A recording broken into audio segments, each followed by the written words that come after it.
بكل اخطائه. نحن لسنا مع ذاك ولا هذا، نحن مع الشعب المصري وارادته، ونحن مع هذه الثوره ومع مطالب هذه الثوره، مع مسار مدني ديمقراطي حقيقي دون اقصاء لاي شيء ودون ممارسه الاخطاء الذي مارسه الدكتور مرسي والذي تمارسه السلطه الحاليه.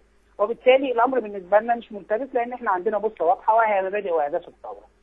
بالنسبه لنا احنا موجودين في الشارع، احنا بنشارك او ابتدينا مشاركه في الحراك الجماهيري. احنا شايفين انه مش بس الموضوع يجب ان يكون من خلال المظاهرات او من خلال الاحتجاج، هناك عمل كبير جدا من الممكن ان نقوم به في بعض مشاريع المقاومه، زي العمل على مقاومه ما يحدث في لجنه ال50 الحاليه، محاوله تعريف الصفقات والامور التي تتم في هذه اللجنه. الناحيه الثانيه فتح هذه السلطه ومقاومتها والاعتراض عليها.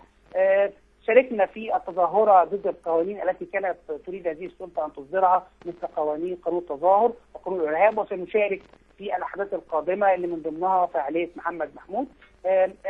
الحراك الشعبي بالتاكيد مهم، ولكنه ليس الاداه الوحيده للضغط على هذه السلطه او محاوله ترشيد المسار.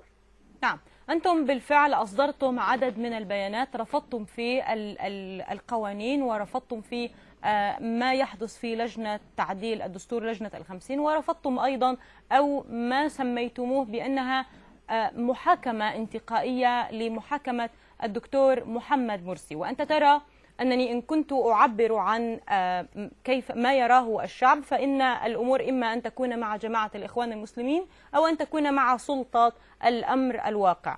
في الحقيقة عندما نعبر عن مصالح المواطنين ورأيهم في الموقف الحالي، فالمواطن المصري منذ 25 من يناير خرج لتحقيق